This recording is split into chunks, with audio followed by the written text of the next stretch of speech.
सर्वप्रथम सर्वांना श्री स्वामी समर्थ. स्वामी महाराजांच्या कृपेने तुमच्या सर्व चांगल्या इच्छा पूर्ण होत ही स्वामींचरणी प्रार्थना करते आणि आजच्या व्हिडिओला सुरुवात करते. तर सर्व पितृ अमावस्या 2 ऑक्टोबर 2024 बुधवार रोजी आलेली आहे. सर्व पितृ अमावस्येला भाद्रपद अमावस्येला सुरुवात होणार आहे. 1 ऑक्टोबर 2024 मंगळवार रोजी रात्री 9:38 सुरुवात होईल अमावस्येला आणि अमावस्या समाप्ती मध्यरात्री 12:18 ही अमावस्या समाप्ती होणार आहे. म्हणजे भाद्रपद अमावस्या संपेल आणि त्या वेळेपासून आश्विन शुक्ल प्रतिपदेला सुरुवात होणार आहे. तर या दिवशी बऱ्याच लोकांकडून तुम्ही ऐकलं असेल की या दिवशी कंकणाकृती सूर्यग्रहण आलेलं आहे. म्हणजे सर्व पितृ अमावस्या आणि त्या सूर्यग्रहण सुद्धा तर तुम्ही कॅलेंडरमध्ये वगैरे बघितलंच असेल. हे सूर्यग्रहण भारतातून दिसणार नाही म्हणून याचा कसलाही परिणाम आपल्यावर होणार नाही आणि कुठले नियम वेद पाळायची सुद्धा गरज नाही. मग तुम्हाला कळलंच असेल की सर्व पितृ अमावस्येला कुठलाही ग्रहणाचा दोष आपल्याला लागणार नाही आणि कुठलेही नियम आपल्याला पाळायची गरज नाही आहे. आपल्याला जे काही म्हणजे कर्तव्य करायचं आहे आपल्या पूर्वजांसाठी, जी काही सेवा करायची आहे आपल्या पूर्वजांसाठी, ती आपण अगदी बिनधास्तपणे करू शकतो. सूर्यग्रहणाचा कुठलाही दोष नियम वेद पाळायची गरज नाही. तर महिलांनो, सर्व पितृ अमावस्या लवकर उठायचं आहे या दिवशी आणि प्रत्येकाच्या आंघोळीच्या पाण्यात तुम्हाला टाकायचं आहे खडं मीठ. महिलांनो, आपल्याला ताणतणाव असतो, घरात कामं असतात 24 तास आणि नकारात्मकता आपल्या मनात किंवा आजूबाजू जर तुम्हाला जाणवत असेल, तुमच्या मुलांना सारखं आजारपण येत असेल, पतिदेव थकलेले सारखे दिसत असतील, तुम्हाला ताणतणाव असेल त्यांना, तर मी म्हणेल सर्व पितृ अमावस्येलाच काय प्रत्येक अमावस्येला खडं मीठ टाकून आंघोळ करायची आहे. थोडंसं खडं मीठ टाका, आंघोळ करा. मुलांच्या पाण्यात सुद्धा खडं मीठ टाकायचं आहे. त्याचबरोबर मैत्रिणींनो, सर्व मैत्रिणींनी फरशी पुसताना, सर्व महिलांनी सर्व पितृ अमावस्येला फरशी पुसताना सुद्धा त्यात थोडंसं खडं मीठ या 5 वस्तू नक्की टाका. नावाला सुद्धा तुमच्या घरात कुठला पितृदोष असेल, वास्तुदोष असेल, नकारात्मकता असेल, तुमचं घर छान आहे आणि कोणी पण येऊन बघून गेलं की लगेच तुमच्या घरात जर वाईट साईड काही होत असेल, म्हणजे नजरबाधा, ही नजरबाधा खूप वाईट असते. मग अशा वेळेस आपण महिलांनी जर उपाय केले आपल्या घरात, तर आपल्या घरादाराला कधीच कुणाची नजरदृष्ट लागणार नाही. आणि ही नजरदृष्ट काढण्याचा एकमेव दिवस असतो महिन्यातला हा अमावस्येचा दिवस, खूप खास असतो. तर अमावस्या वाईट नसते, उलट आपल्या घरादाराची, आपल्या लेकरा बाळांची इडापिडा दूर करण्यासाठीचा दिवस आणि लक्ष्मीला घरात घेण्याचा आणि अखंड वास करण्याचा दिवस कोणता असेल तर तो अमावस्या असते. आणि या सर्व पितृ अमावस्येला तुम्हाला वाटत असेल तुमच्या घरात नकारात्मकता, वाटू द्या किंवा नका वाटू द्या, पण फरशी पुसताना या 5 वस्तू नक्की टाका. लवकर उठा या दिवशी मी म्हणेल आणि थोडंसं पाणी घ्यायचं. म्हणजे तुम्ही फरशी पुसायला जेवढं पाणी घ्याल तेवढं घ्या. त्यात चमचाभर खडं मीठ टाकायचं. खडं मीठच टाकायचं आहे. थोडासा कापूर घ्या, बारीक कांडून घ्या. थोडंसं गोमूत्र, गंगाजल, गुलाबजल आणि थोडीशी चिमूटभर हळद. कळालं असेल, खडं मीठ, कापूर, गोमूत्र, गंगाजल नसेल तर जाऊ द्या, मी म्हणेल गंगाजलची बाटली एखादी घेऊन या आणि नक्की टाका. गुलाबजल माता लक्ष्मीला या वासाने आपल्या घरात खेचून आणेल म्हणून गुलाबजल सुद्धा टाकायचं आहे. त्याचबरोबर थोडीशी हळद. या 4-5 वस्तू पाण्यात टाका आणि छान असा काना कोपरा पुसून टाकायचा आहे. मेड येत असेल, बाई येत असेल, तिच्या पाण्यात तुम्ही स्वतःच्या हाताने टाकून दिलं तरी चालेल, पण एक दिवस तुम्ही स्वतःच्या हाताने तुमच्या घराची फरशी पुसून तर बघा, काय काय चमत्कारिक बदल तुम्हालाच दिसून येतील. अगदी साधा सोपा उपाय आहे, पण 100% सांगते, नकारात्मकता दूर होणार म्हणजे होणार. तुम्हाला लगेच चांगले अनुभव यायला लागतील. आजारपण असेल दूर होईल, नकारात्मकता असेल दूर होईल. तर आता आपल्याला सर्व पितरीला हे झालं आपल्या सकाळच्या गोष्टी. आणि नंतर सकाळी फरशी वगैरे पुसल्यानंतर आपल्या घराच्या उंबरठ्याला महिलांनो हळदीचं लेपन अवश्य करायचं आहे. तुम्ही मुख्य दार तुम्ही पुसत असाल तर मी म्हणेल नक्की पुसा, कारण आपल्याला दुसऱ्या दिवशी नवरात्रीला सुद्धा मुख्य दार पुसायचं आहे आणि काही गोष्टी आपल्या मुख्य दारात सुद्धा करायच्या आहे. आता तुम्हाला जर या दिवशी पण पुसता आलं नक्की पुसा आणि हळदी कुंकू ओलं करून आपल्या मुख्य दारावर सुद्धा सर्व पितृ अमावस्येला एक स्वस्तिक काढा, आजूबाजू 2 रेषा ओढा. आपल्या मुख्य उंबरठ्यावर हळदीचं लेपन आपल्याला करायचंच आहे. दुसऱ्या दिवशी नवरात्रीला पण करायचं आहे आणि सर्व पितृ अमावस्येला सुद्धा महिलांनो, सर्व महिलांनी आपल्या मुख्य उंबरठ्यावर हळदीचं लेपन करा. छान हळदी कुंकू वाहून दोन्ही टायमाला देवी लक्ष्मीचं स्वागत करायला आपल्या उंबरठ्याची पूजा करून दोन्ही टायमाला दिवे अवश्य लावायचं आहे. थोडीशी रांगोळी काढायची. पितृदेव आपल्या पितृलोकात परत जाणार आहे, त्यांचे सुद्धा आपल्याला पाठवणी करायची आहे. मग या सर्व गोष्टी आपल्याला आनंदाने करून त्यांना पाठवणी करायची आहे. या दिवशी आंघोळीनंतर सूर्यनारायणाला पाण्यात थोडीशी काळी तीळ टाकायची आणि सूर्यदेवांना, सूर्यनारायणाला अर्घ्य द्यायचा आहे. महिलांनी करा, पुरुषांनी करा, विद्यार्थ्यांनी करा, कुणी पण करा, पण सूर्यनारायणाला अर्घ्य सगळ्यांनी द्यायचं आहे. जल अर्पण करायचं आहे, पण काळी तीळ टाकून अर्पण करायचं आहे. त्याचबरोबर महिलांनो, या दिवशी आपल्याला पितृदेवांना खाऊ पिऊ घालून तृप्त करायचं आहे.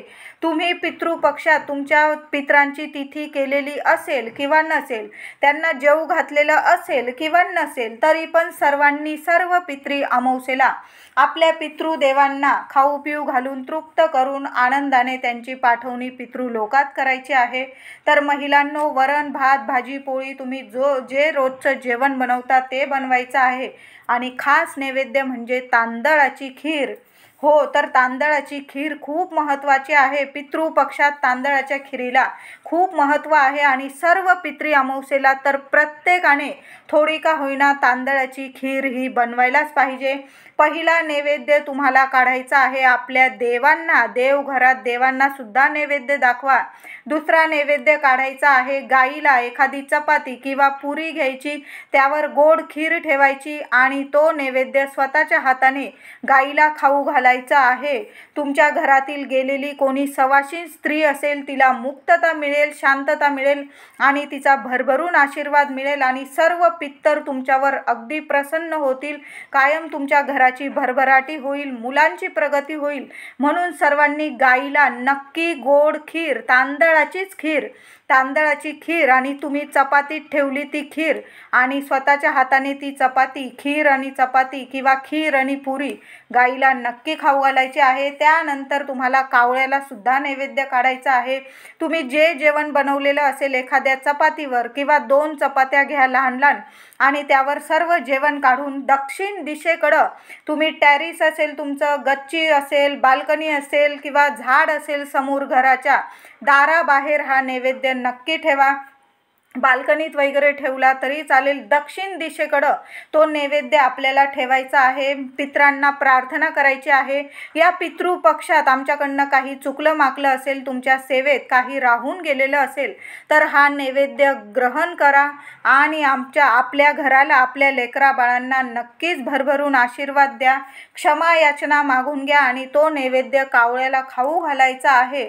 दुपारी 12 वाजेच्या आत, जर 12 ते 12:30 वाजेच्या आत आपल्याला हे घास, गाईला घास, देवांना नैवेद्य, कावळ्याला घास, हे सर्व आपल्याला करायचं आहे. तर ते आपल्याला 12 ते 12:30, अगदी थोडा वेळ झाला महिलांनो तर 1 वाजेच्या आत तरी तुम्हाला हे सर्व नैवेद्य घास खाऊ घालायचे आहे. कावळ्याला, गाईला, देवांना जे नैवेद्य दाखवाल तुम्ही ते स्वतः तुम्ही सगळ्यांनी घरातील सर्वांनी प्रसाद म्हणून खाल्लं. एखाद्याने ताट घेऊन घेतलं, देवांचं काही हरकत नाही. त्याचबरोबर आता आपल्याला सर्व पितरीला, सर्वांनी आपल्या पितरांना आघारी द्यायची आहे. तर आघारी कशी करायची, तर एखादा लोखंडी तवा किंवा कढाई असेल जुनी झालेली, त्यात तुम्हाला शेणी, गाईची शेणी घ्यायची एक, त्याचे 4-5 तुकडे करून घ्यायचे आणि ते तव्यात ठेवायचे नीट. त्याखाली सुद्धा 1-2 कापराच्या वड्या ठेवा. त्या शेणीवर सुद्धा 1-2 कापराच्या वड्या ठेवा आणि तुमच्याकडं नारळाच्या करवंट्या वगैरे असतील त्या ठेवल्या तरी चालेल आणि तुम्हाला अग्नी प्रज्वलित करायचा आहे. तुम्ही लाकडं वगैरे नका वापरू या आघारीला. तुम्ही या शेणीने आणि तुम्ही नारळाच्या करवंटीने आघारी केली तरी काही हरकत नाही. तर त्या अग्नी प्रज्वलित केल्यानंतर त्या अग्नीत तुम्हाला तूप टाकायचं आहे. तेल वगैरे टाकू नका, तुपानेच आघारी करायची असते. आघारी प्रज्वलित करताना तूप आणि कापराचाच उपयोग करायचा आहे. आणि तुम्ही जो पितरांसाठी नैवेद्य काढून ठेवला असेल, कावळ्याला वेगळा नैवेद्य असतो, घास असतो, आणि पितृदेवांना आगारी जेव्हा देतो तो घास वेगळा असतो. पितरांच्या फोटोसमोर जो तुम्ही नैवेद्य ठेवला असेल तोच आपल्याला आगारीत टाकायचा आहे. तर काय करायचं, घरातल्या मुख्य व्यक्तीने, महिलांनी जरी आगारी दिली काही हरकत नाही, पण पुरुष व्यक्ती घरात असतील तर नक्कीच मी म्हणेल पुरुष व्यक्तींनीच आगारी देणं खूप महत्त्वाचं असतं. तुमचे आई वडील गेलेले असतील, आजी आजोबा गेलेले असतील, त्यांचं नाव घेऊन त्या आगारीत तुम्हाला ते सर्व अन्न कुस्करून घ्यायचं आहे. अन्न घेताना, आगारीत टाकायला अन्न घेताना थोडंसंच घ्यायचं आहे. एक लहानशी चपाती, त्यावर वरण भात, भाजी पोळी, तांदळाची खीर, हे सर्व नीट कुस्करून घ्यायचं. कुस्करताना थोडंसं चमचाभर तूप टाकायचं त्यात, आणि सर्व अन्न नीट कुस्करून 5 घास अग्नीत टाकायचे आहे. अग्नीत घास टाकताना तुमच्या पितृदेवांना क्षमा याचना करून घ्या, मनातील इच्छा बोलून घ्यायची आहे, आणि तुमच्या पितृदेवांचं नाव घेऊन ते 5 घास तुम्हाला टाकायचं आहे. घरातील प्रत्येक व्यक्तीने जरी 5 घास टाकले किंवा घरातील एका व्यक्तीने 5 घास टाकणं आगारीत खूप महत्त्वाचं असतं. पितृदेवांना तुमच्या मनात जी इच्छा असेल ती बोलून घ्या, अडीअडचणी असेल बोलून घ्या, क्षमा याचना मागून घ्या, आणि 5 घास आगारीत नक्की टाकायचे आहे. यामुळे कितीही प्रखर पितृदोष असू द्या, 3 पिढ्यांचा तुमचा पितृदोष नक्कीच नष्ट होईल, दूर होईल, आणि पितरांचे भरभरून आशीर्वाद मिळेल. आगारीत जर अन्न तुम्ही दिलं तर पितर खूप तृप्त होतात. आपल्याकडून पितरांचे काही सेवा करण्यात राहून गेलेली असेल, त्यांचं अंत्यविधी वगैरे ते जेव्हा गेलेले असतील, त्यांना काही राहून गेलेलं असेल तेव्हा करताना तुमच्याकडून, आणि तुम्ही जर असं पितृपक्षात सर्व पितरीला किंवा त्यांच्या तिथीला आगारी जर दिली तर पितर नक्की तृप्त होतात, मोक्ष मिळतो, त्यांना मुक्ती मिळते. म्हणून आगारी द्यायला विसरू नका. सर्वांनी आगारी द्यायची आहे. तुमची झाली असेल पितृपक्षात देऊन तर तुम्ही नाही दिली सर्व पितरीला काही हरकत नाही. सर्व पितरी अमावस्येला आपल्या पितरांच्या नावाने थोडं का होईना दान नक्की करायचे आहे. तुम्ही पैसे दान करण्यापेक्षा कुणाला तरी खायला अन्न पाणी असं दान करायचं आहे. त्याचबरोबर एखादी चादर, ब्लँकेट, चप्पल, छत्री, म्हणजे तुम्हाला खिशाला जेवढं परवडेल ना त्यांना नक्की दान करायचं आहे. किंवा एखादा ब्राह्मण जर भेटला तर मी म्हणेल 1 दिवसाचं भोजन होईल नीट संपूर्ण कुटुंबाचं, ब्राह्मणाला नक्की एवढं दान द्यायचं आहे तुम्हाला. किंवा एखाद्याला तुम्हाला पेढे, आता तुम्हाला या दिवशी जर जमलं ना कुणाला 1.25 पाव पेढे, 1.25 पावशर पेढे हे नक्की दान करा. आणि पांढऱ्या कलरचे किंवा पिवळ्या कलरचे आपल्याला हे पेढे दान करता आले, एखाद्या गरीबाला दिले तुम्ही तरीही चालेल, एखाद्या ब्राह्मणाला दान केले 1.25 पावशर, हे पेढे घेताना दुकानदाराला सांगायचं की आम्हाला पाव किलो आणि त्यात थोडेशा अजून वाढवून असे 1.25 पावशर, 1.25 पाव पेढे घ्यायचे आहे. आणि ते पेढे तुमच्या पितरांचं नाव घेऊन कुणाला तरी नक्की दान करायचं आहे. पैसे दान करण्यापेक्षा असं दान खूप महत्त्वाचं ठरतं, कारण त्या पैशाचा वेगळा जर त्यांनी वेगळ्या ठिकाणी वापरले तर मग चुकीच्या गोष्टी जर त्यांच्या हातातून घडल्या तर मग त्याचंच पाप आपल्याला पण लागू शकतं. म्हणून पैसे देण्यापेक्षा मी म्हणेल खायला प्यायला द्या, ब्लँकेट द्या, चादर द्या, चप्पल द्या, छत्री द्या, अन्न पाणी द्या. कुणाला शिक्षणाला मदत लागत असेल तर नक्की दान धर्म अशा पद्धतीने पितृपक्षाच्या शेवटच्या दिवशी सर्व पितरी अमावस्येला सर्वांनी हा दान धर्म नक्की करायचा आहे. आणि 1.25 पाव पेढे जमले तर तुम्हाला नक्की दान करा आपल्या पितरांचं नाव घेऊन. सर्व पितरी अमावस्या आहे. पितृ लोकात जाताना तुम्ही त्यांच्या नावाने जर असा गोडाधोडाचा हे 1.25 पाव जर पेढे तुम्ही दान केले, नक्कीच सांगते 100% पितृदोष नक्कीच दूर होईल. चांगल्या 3 पिढ्यांचा तुमचा पितृदोष दूर होईल. पितृदोषामुळे बऱ्याचशा अडचणी आपल्या घरात निर्माण होत असतात. बऱ्याचशा म्हणजे प्रगतीत अडथळे येतात. कधीच पितरांविषयी वाईटसुद्धा बोलत जाऊ नका. काही वेळा काय होतं ना, आपण महिला सर्व करतो, पुरुष लोक पण सर्व करतात आणि थोड्यासाठी घालवून बसतात. कुणालाच कधी वाईट बोलू नका. गेलेले असेल किंवा हयात असतील कुणाविषयीच कधी वाईट बोलू नका. कर्म असतात आपले, कर्म चांगले कर्म केले तर नक्की एक ना एक दिवस मी म्हणेल फळ नक्की देऊन जातात. पितृदोष असेल तर बरेचसे असे पितृदोषामुळे अडीअडचणी घरात निर्माण होतात. घरात मुलामुलींचे लग्न ठरण्यात प्रॉब्लेम होतात किंवा लग्न झाल्यानंतर संतान होत नाही किंवा घरातील महिला असतील, पुरुष व्यक्ती असतील, मानसिकरित्या दुर्लभ म्हणजे मानसिक त्रास होतो त्यांना. काही ना काही चिंता सतावत राहते. मुलं आजारी पडतात किंवा घरातून आजारपण जायचं नावच घेत नाहीत. बरेचसे असे दोष असतात. पितृदोषामुळे बऱ्याचशा अशा अडचणी असतात. आपण कितीही कमवा पण त्या पगार आपल्याला पुराच पडत नाही. तो पगार येतो आणि जातो असं पण काही वेळा होतं. घरात आजारपण असेल तर त्या घरात पैसा कधीच टिकत नाही. आणि या गोष्टी जर होत असेल ना तर पितृदोष हा असतोच हमखास. थोडा का होईना सगळ्यांना पितृदोष असतो. आणि मग जर आपण असे उपाय केले पितृपक्ष आणि सर्व पितृ अमावस्येला तर 100% पितृदोषातून सर्व अडचणीतून आपल्याला मार्ग नक्कीच मिळतात. आता समजा सर्व पित्रीला तुम्हाला काहीच नाही जमलं तर मग काय करायचं, थोडासा अळणी भात शिजवायचा आहे. महिला असो पुरुष असो, महिलांना काही 4 दिवस वगैरे असेल तर पुरुष दादांनी जरी हा उपाय केला तरी चालेल. तांदूळ घ्यायचे, तांदूळ घेताना अख्खेच तांदूळ घ्यायचे, तुकडा मोगरा वगैरे तांदूळ घेऊ नका, अख्खाच तांदूळ घ्यायचा आहे. आता आपल्याला दही भाताचे 5 उपाय करायचे आहे. तर काय करायचं, अळणी भात शिजवून घ्यायचा. भात शिजवताना जास्त तांदूळ धुवू नका, एकदाच धुवायचा आहे आणि लगेच शिजवून घ्यायचा आहे. पहिला दही भाताचा घास तुम्हाला कावळ्याला दक्षिण दिशेला ठेवायचा आहे. दुसरा घास आपल्याला आगारीत टाकायचा आहे. तुम्ही जर काही जास्त जेवण नसेल बनवलं आणि आगारी केली आहे तर मग काय करायचं, नुसता दही भात आणि त्यावर थोडी तुपाची धार टाकली आणि ते कुस्करून अन्न तुम्ही आगारीत टाकलं पितृदेवांचं नाव घेऊन तर नक्कीच सांगते पितृदेव नक्की तृप्त होतील. तर असा घास आपल्याला आगारीत सुद्धा ते दही भात थोडासा शिंपडायचा आहे. त्याचबरोबर पक्ष्यांना तुम्ही 1-2 ठिकाणी 4-5 ठिकाणी म्हणजे घराच्या आजूबाजू जरी थोडा थोडा दही भात ठेवून दिला ना काही हरकत नाही. कावळा खातोय, चिमणी खाते, कबूतर खाते, खाऊ द्या. सगळे तृप्त झाले ना तर तुम्हालाच भरभरून आशीर्वाद मिळेल.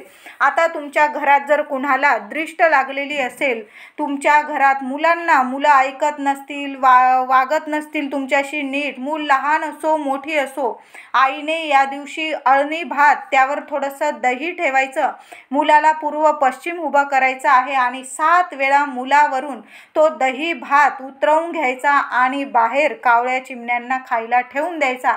आता हे दही भाताचे उपाय किंवा आगारी वगैरे सर्व पित्रीला सर्व उपाय आपल्याला 12, 12:30 किंवा 1 वाजेच्या दरम्यान आतच करायचे आहे. खूप उशीर करू नका महिलांनो. म्हणून सांगते जर असं या दिवशी लवकर उठायचं आहे आणि जेवढी सेवा जमेल ना, सर्व पितृ अमावस्या आहे, पितृपक्षाचा शेवटचा दिवस, आपल्या पित्रांना आनंदाने त्यांना पाठवणी करायची आहे पितृलोकात आणि आपल्याला भरभरून आशीर्वाद सुद्धा मिळवून घ्यायचा आहे. म्हणून ह्या सेवा नक्की करायच्या आहे. सर्व पितृ अमावस्येला दही भाताचा हा उपाय तुम्ही मुलांवरून सुद्धा ओवाळून दही भात 7 वेळा ओवाळून बाहेर पक्ष्यांना ठेवू शकतात. त्याचबरोबर घराला दृष्ट लागली असेल, घरावरून सुद्धा मुख्य दाराबाहेर उभं राहायचं आणि थोडासा दही भात एखाद्या पत्रावळीत घ्यायचा आणि 7 वेळा घड्याळाच्या दिशेने महिलांनो तो दही भात उतरवा आणि घराबाहेर तुम्हाला एखाद्या पशु पक्ष्यांना खायला ठेवून द्यायचं आहे. त्याचबरोबर तुमची गाडी असेल त्या गाडीवरून करून वाहन असेल, सायकल असो, दोन चाकी वाहन असो, 4 चाकी असो, तुम्ही थोडासा दही भात आपल्या वाहनावरून सुद्धा उतरवून टाकू शकता। खूप छान उपाय आहे दही भाताचे, नक्की करा महिलांनो। त्याचबरोबर आपल्या घरातला वास्तू पुरुषाला सुद्धा आपण हे उपाय तर करतोच आहे दही भाताचे। कावळ्याला घास दिलाय आपण दही भाताचा, आगारीत घास टाकलाय दही भाताचा, मुलांवरून दही भात ओवाळून टाकलाय, घरावरून ओवाळून टाकला, गाडीवरून ओवाळून टाकला। तसंच थोडासा दही भात घ्यायचा एखाद्या कागदावर किंवा पत्रावळीवर मूठभर दही भात घ्यायचा, त्यावर थोडी साखर टाकली काही हरकत नाही, आणि घराच्या मुख्य हॉलमध्ये तुम्हाला मध्यभागी हा दही भात सकाळी 12 ते 12:30 वाजेपर्यंत ठेवून द्या। वास्तू पुरुषाला नमस्कार करायचा आहे की आमच्या घरातील, आमच्या वास्तूतील जी काही नकारात्मकता असेल दूर होऊ दे, नष्ट होऊ दे, घरात सुख शांती नांदू दे, लक्ष्मी येऊ दे, असं बोलून तुम्हाला तो दही भात वास्तू पुरुषाला सुद्धा नैवेद्य द्यायचा आहे। दर अमावस्येला वास्तू पुरुषाला शांत करणं आपलं काम असतं आणि आपल्या महिलांनाच हे काम करायचं आहे। आपल्या घराचं गोकुळ व्हावं, शांतता राहावी, सुख शांतता आनंद आरोग्य ऐश्वर्य नांदावं, लक्ष्मी नांदावी, म्हणून दर अमावस्येला अशा पद्धतीने गोळाभर भात, मूठभर भात, त्यावर दही साखर ठेवून वास्तू पुरुषाला हॉलमध्ये ठेवून द्यायचं आहे। आता समजा तुमचं घर लहान आहे आणि कुणी ना कुणी येत असेल, मग वास्तू पुरुषाला तुम्ही एखाद्या कोपऱ्यात जरी तुम्ही तो दही भात ठेवून दिला, ईशान्य कोपऱ्याला उत्तर आणि पूर्वच्या मध्ये तुम्ही तो दही भात ठेवून दिला, काही हरकत नाही। वास्तू पुरुषाला दही भात ठेवताना तुम्ही उत्तर पूर्वच्या मध्यभागी ईशान्य कोपऱ्यात ठेवायचा आहे, आणि पितृदेवतांना घास ठेवताना, कावळ्याला ठेवताना दक्षिण दिशेला ठेवायचा आहे। हा फरक नक्कीच जाणून घ्या। आपला वास्तू पुरुष शांत झाला तर आपल्या घरात सुख शांती येणार आहे, आणि पितृदेवांना घास ठेवला दक्षिण दिशेला तर आपल्या पितृदेवांना तृप्ती मिळेल आणि ते संतुष्ट होऊन त्यांच्या पितृलोकात परत जाणार आहे, आपल्याला भरभरून आशीर्वाद देऊन। तर हे सर्व उपाय जर जमले ना, नक्की करायचे आहे। अगदी साधे सोपे उपाय आहे, नक्की करा। सकाळी लवकर उठून आपल्याला हे सर्व उपाय करायचे आहे आणि आपल्या पितृदेवांना प्रसन्न करून घ्यायचं आहे, कारण सर्व पितृ अमावस्येला सर्व पितृ आपल्या पितृलोकात पुन्हा परत जातात आणि त्याआधी आपल्याला भरभरून आशीर्वाद देतात। म्हणून जेवढे उपाय जमेल ना, नक्की करा महिलांनो, दादा सर्वांनी हे उपाय नक्की करा आणि आपल्या पितृदेवांना प्रसन्न करून घ्या। बऱ्याचशा अडीअडचणी पितृदोषामुळे येतात, त्या सर्व अडचणीतून नक्कीच मार्ग मिळेल। व्हिडिओ आवडला असेल लाईक करा, शेअर करा, चॅनलला कृपया सबस्क्राईब करा। धन्यवाद।